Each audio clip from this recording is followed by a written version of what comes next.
Matapos tumama ang malakas na lindol sa Davao Oriental, nagsagawa ng relief operation ang mga miyembro ng Regional Mobile Force Battalion 13 sa mga pamilyang labis na naapektuhan ng sakuna. Patrolwoman Joanna Cawile sa report.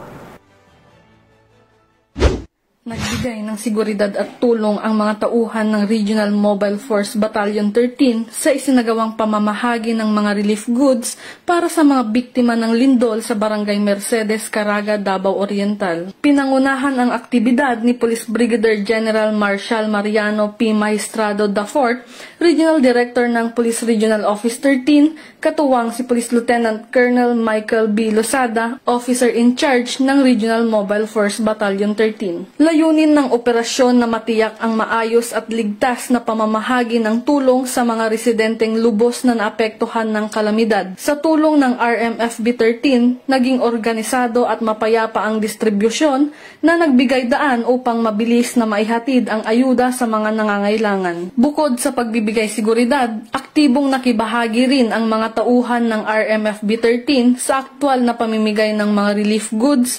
Ang kanilang presensya ay nagbigay ng kapanatagan at inspirasyon sa mga residente na nakaramdam ng suporta at malasakit mula sa kapulisan. Muling pinatunayan ng RMFB 13 ang kanilang tunay na diwa ng paglilingkod at malasakit sa kapwa.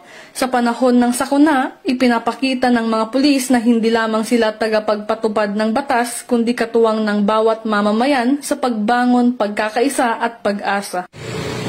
Mula dito sa Police Regional Office 13, ako ang inyong PNN Correspondent, Patrolwoman Joanna Cawile, alagad ng batas, tagataguyod ng Balitang Pulis.